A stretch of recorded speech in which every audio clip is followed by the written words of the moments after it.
This is chapter 19. I will have two, at least, possibly three videos.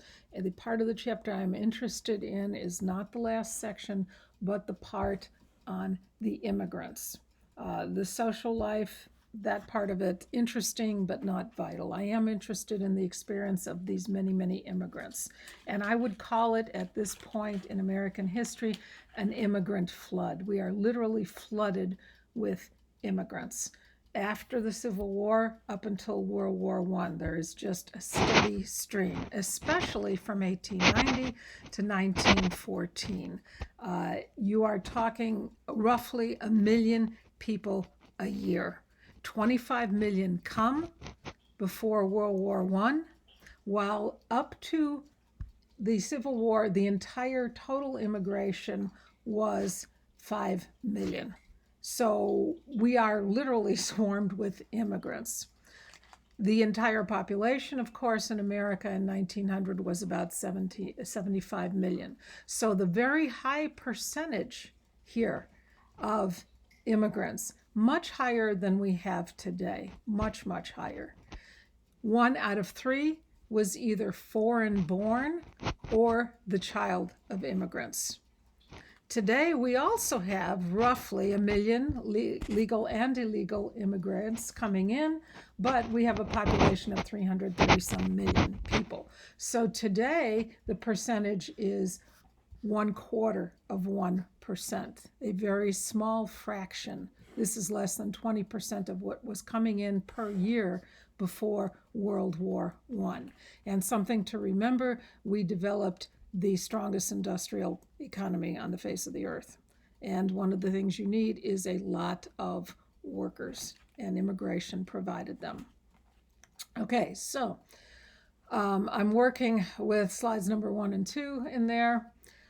Who is coming here? Again, the who, what, when, where, why is a good way to organize it. Who is coming? The immigration before the late 1800s was primarily European, of course, and mostly from Northern Europe, who had come several million Germans and 1.5 million Irish that we know about. More male at first, but then increasing women and families begin to come.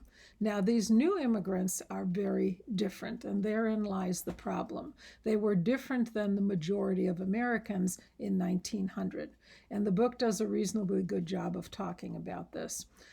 New immigrants, number one, are poor. They are coming because they are desperate. Now, the Irish were desperate when they came, but most of the rest were not desperate. They are desperate after the Civil War, particularly after 1900.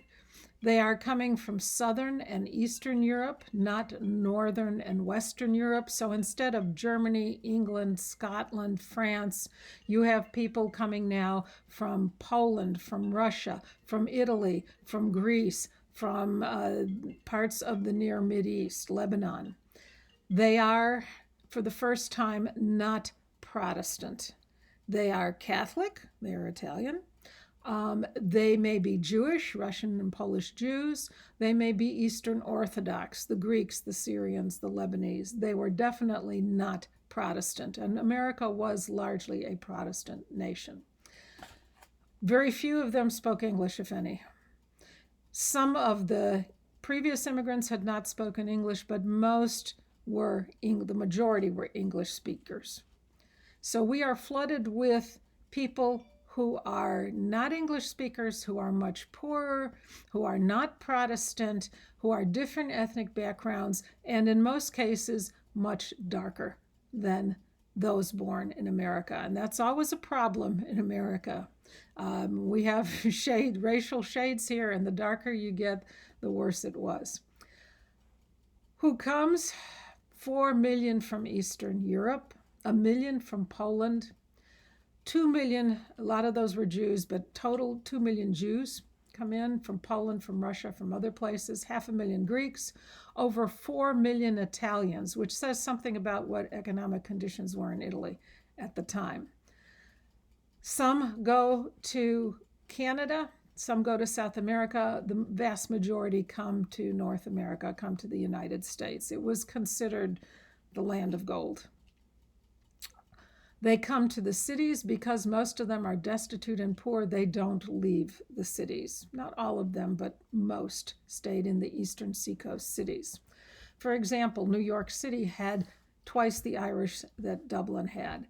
Chicago had the third largest Polish population of any city in the world, including Poland. New York City had 2.5 times as many Jews as Warsaw in Poland. And they may come with kids, they may come without kids, but they had lots and lots of kids. There is some records of one Italian guy who came. Remember, they're Catholic. He came with his first wife. They came with 6 kids.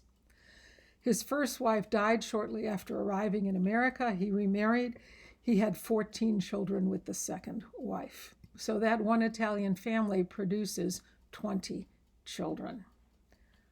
This was not rare at all.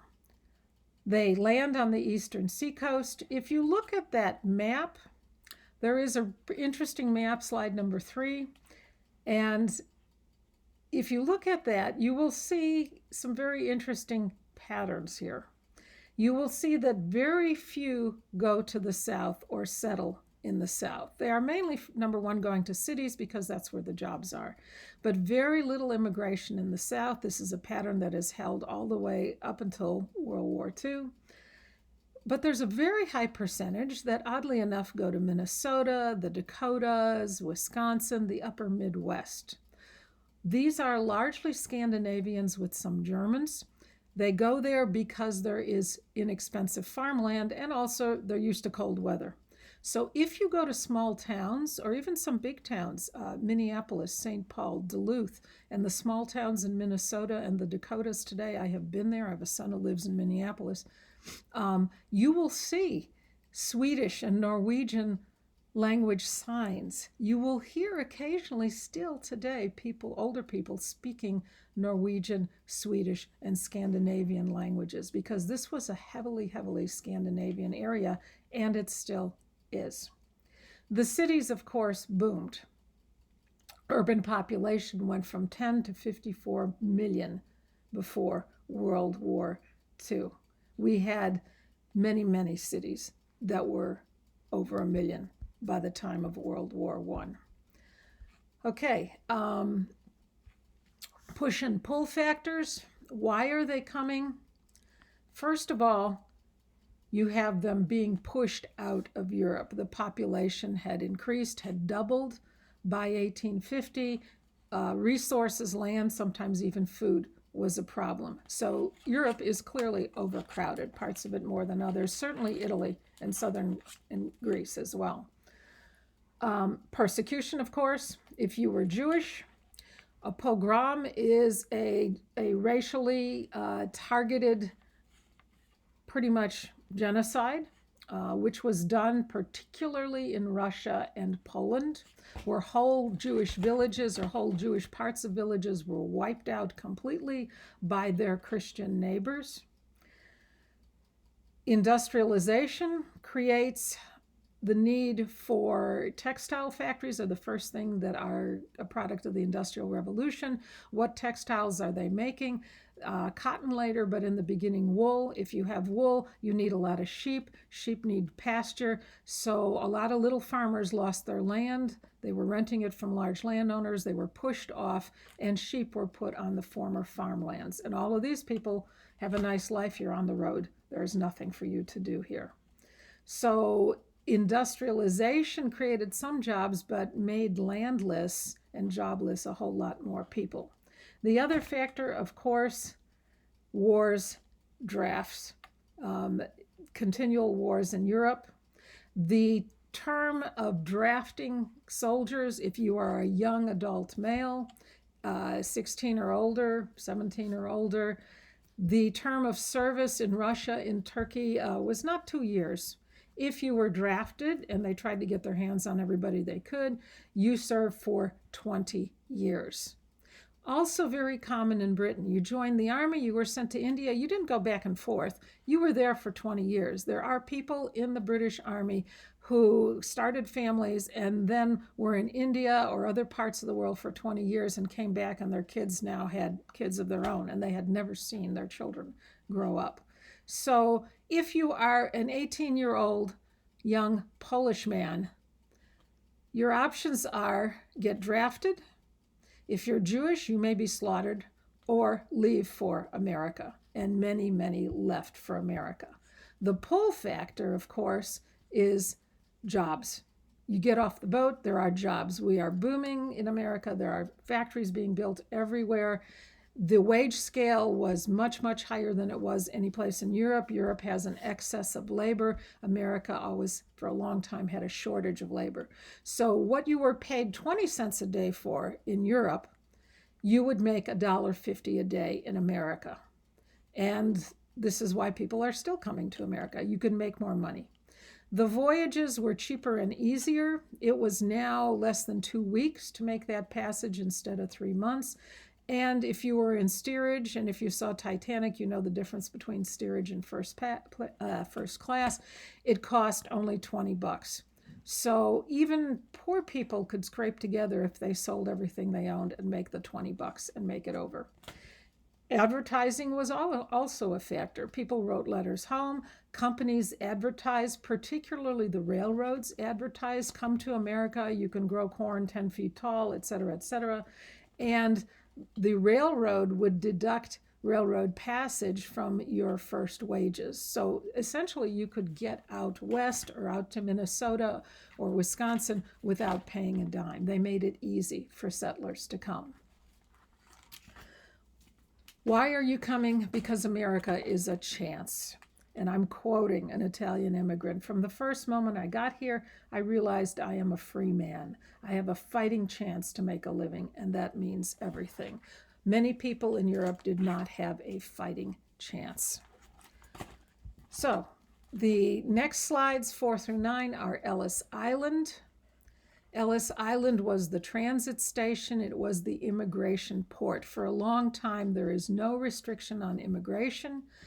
But after about 1880 or so, everybody who arrives from Europe, at least, comes through Ellis Island, which was a little tiny island outside New York City, and they built it up into a whole complex. So you have to think of the trauma of these people. First of all, they sold everything they owned, paid bribes, paid passage, and they got to a seaport. So if you're living in central Russia in the middle of the Ukraine, you have to, first of all, get on a train or walk or whatever and get to the ocean, get to a seaport. Then you had your passage over. The ship's company did all the paperwork, provided food, but you took anything that you could carry, which wasn't much, and you crammed into steerage for a 2-week passage across. When you got to Ellis Island in New York Harbor, you transferred to open ferries to get to Ellis Island so you could be processed. Sometimes you might have to wait for days. There was no food, there was no water, there were no seats on these ferries. They were basically like cattle cars. You got to Ellis Island, which was an island, let me point that out. You can't get off of it. And you were processed. So you went into that large open space, and if you can see in that slide, there are galleries, there are walkways above it. So the immigrants file in, and they are sectioned off. The ship captains had provided everybody with a tag with their name, their country of origin, their town, their nationality, and they are filed into these different compartments in the main building on Ellis Island. Okay, if you look at that, looks a whole lot like a stockyards, which is very accurate. So this is essentially a bunch of cattle being processed. And the gallery on top is interesting because the immigration officials would be walking up there and watching the immigrants. So if they saw anybody, for example, who was limping, who was coughing hard, who was babbling to himself, who looked like they had problems. You don't want anybody coughing because, of course, that's tuberculosis. That's a deadly killer. There's no cure for it. You don't want anybody limping because they have some kind of handicap. We need healthy workers. You don't want anybody babbling to himself or sitting in a corner because he may be mentally defective and he's not going to be an efficient worker. So they pulled these people apart. Later on, they asked that you have $25 per person in money when you came in, but that was well after 1900. So you went through a very quick medical exam. They kind of listened to your chest to make sure your lungs were okay. You didn't have tuberculosis. There's a slide there of these guys looking at people's faces. What they did was examine your eyes with a metal hook, like a crochet hook. So imagine the trauma of these immigrants coming in and somebody's going to poke at your eye with a metal hook. What are they looking for? Glaucoma. They're looking for people who are going to be blind because, again, these are not healthy workers. Later on, they also added a literacy test. So they would see if you were at all literate, which was a plus. If you were ill or had any problem, there is another building on Ellis Island other than the central processing building, and you were moved over there, and you stayed in a hospital until you either A, died, or B, recovered. Many people did not. So imagine the trauma of you're coming with 6 kids, and one of the kids is sick, is coughing. What happened was the family was sent on. The child was put in the hospital with a parent, usually the mother, and you waited to see if the kid survived or not. So this is incredibly traumatic. Many families were broken up. This is a German immigrant, a little girl, talking about her experience coming through Ellis Island. The father had gone earlier to find an apartment, to accumulate some money. He sent the money back for the family to come from Germany. And the mother and a child have been put in the hospital because one of the kids is ill. Quoting from her letter, Papa had been notified to come to New York. I have a vivid memory of seeing him holding us children by the hands through an iron fence. He was not permitted in the same room with us. With tears running down his cheeks, he asked me, the oldest, to take care of the younger children as best as I could. If any of this sounds familiar, it should. So, they are herded like cattle. The other qualification, you could not come as a single woman. If you came as a single woman, you would be sent back. You would be deported. The assumption was single woman has no means of support. She will turn to prostitution. We don't need any more prostitutes in New York City. The actual numbers, 2% were deported, up to 1,000 a month. And the choices, think about this, you're rejected. You can't go to America. You are an 18-year-old Polish Jew. You go back to Poland. Number one, you're completely destitute. You have no money. And it's pretty much a death sentence in many cases. The other option, and we had over 3,000 a year after year, was to commit suicide, to jump into the ocean. The currents are strong. The water is cold. None of these people can swim. They drowned. So it was, the nickname for Ellis Island was Island of Tears. Old Italian story, which is one of my favorites. I came to America because I heard the streets were paved with gold. When I got here, I found out 3 things. First, the streets weren't paved with gold. Second, the streets weren't paved at all. Number 3, I was the one who was going to pave them. So when they came, they had a different idea than what they saw when they arrived. They come, and you can see in the next couple of slides what happens, slide number 12 and on. They arrive and they move into ghettos. Ghetto is a Yiddish word, a Yiddish Jewish word for a Jewish quarter, the area where Jews, by law in Europe, had to live. They could not live elsewhere. Okay. Later, it became the term for an ethnic slum with very poor housing, very rundown area. In America, Asians, African Americans were forced to live in ghettos. Most of the immigrants chose to live in ethnic neighborhoods that oftentimes became ghettos. Why? They had no transportation, and they had to walk to work, and they were cheaper. Their culture, their stores, their jobs, their contacts are all in the same area. So they come with nothing, and they very often stay in ghettos for a generation or two till they can work their way out. I have been in areas in Europe where they still have the street markers that say Judenstrasse, Jewish street, and Jews were not allowed out of that street between sundown and sunrise. They could go during the day, but there were gates that locked in a number of cities at the streets at the Jewish quarter. That is a ghetto. They could not leave. So they move into these areas. You've got some great slides there, 22 to 25, of what these areas look like and how dense they were. This is the highest density, urban density, that has ever been recorded, including India today. Bombay, India today, 766 people per acre. Again, an acre is the size of a football field. In New York, 986 people for the same acre. 335,000 per square mile. 2 city blocks, over 3,000 people lived. So what happens to these cities? Number one, they become very dense, they become overcrowded, and the size just escalates. New York City, from the end of the Civil War to 1890, went from 1 to 5 million people. Where are you going to put all these people? On top of each other, was the answer. Philadelphia went from 500,000 to 1.5 million. Boston went from 200,000 to 600,000. So all of a sudden you have crowded, squashed in cities. What they did was build dumbbell tenements. These were, I would argue with the book. The book says 7-8 stories tall. They were usually not that tall. They were often 4 and 5 stories tall. But anyway, multi-story buildings. The rest of the textbook is accurate. The lots were 25 feet across and 100 feet deep.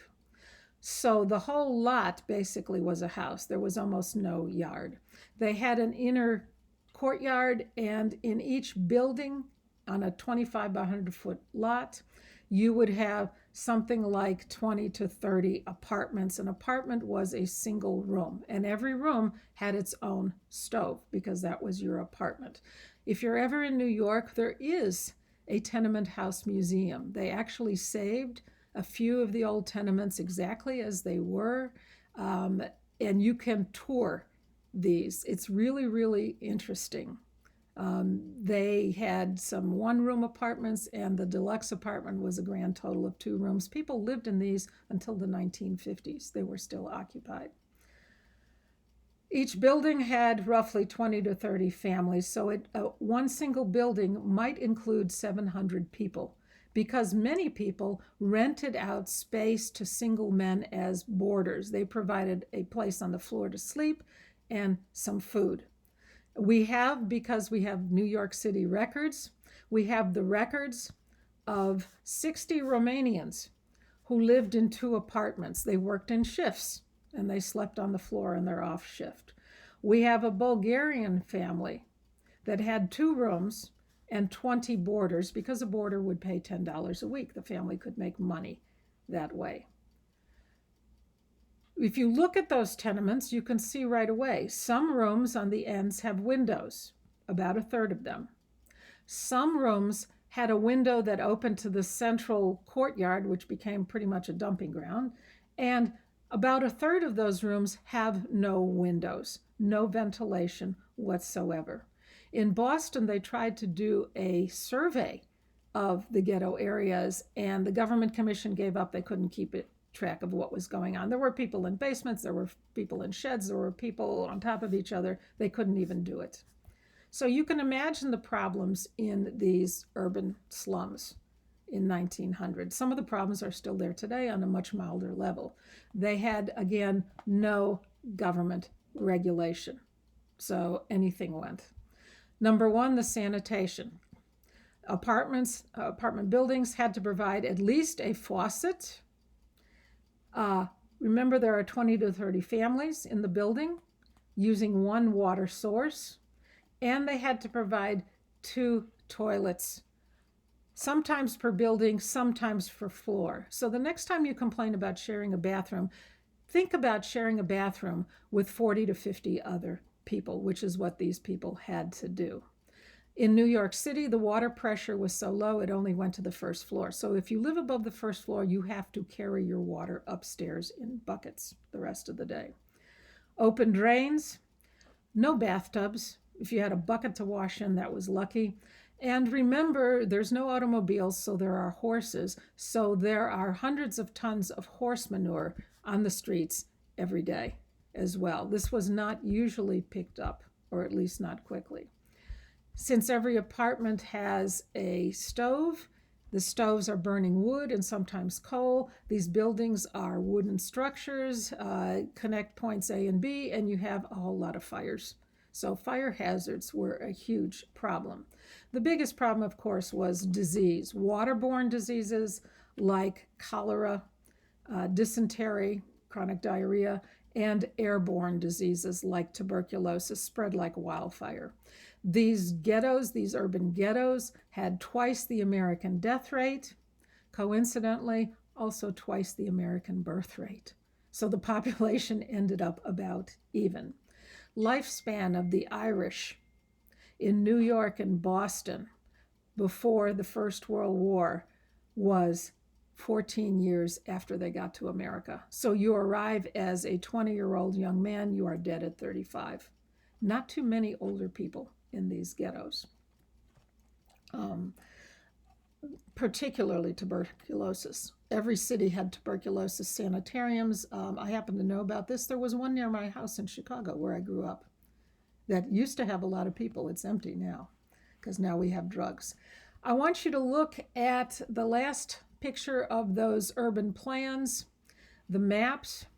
There is a bird's eye view, a number of bird's eye view, but there's a bird's eye view, and then there's the buildings outlined with a bunch of little dots. What are those little dots? Take a guess. Not doorways, not windows. Those are bars, saloons. The other problem was alcohol. Whiskey was cheaper than bread and easier to get than water. So you have poverty, you have pessimism. It's not surprising you have huge amounts of alcoholism. Think about trying to walk home from your job, 12 hours in a factory. How many bars do you have to pass on your way home to your apartment? 16, 20, 30? And of course, if you're going home to a one-room apartment with 12 kids there in the wintertime, I think I'd pick up a fifth on the way too, because I certainly didn't want to be conscious when I got there. As one government inspector said, it is amazing everyone doesn't die of disease. Everyone didn't die, but a lot of people did. It is only after 1910 that we begin to get filtered water and sewage systems in the cities. So this was a horrible, horrible place to live. So I have set up the system. Next time I want to talk about what the reaction is by Native Americans and by the immigrants to the conditions they find. Stay safe.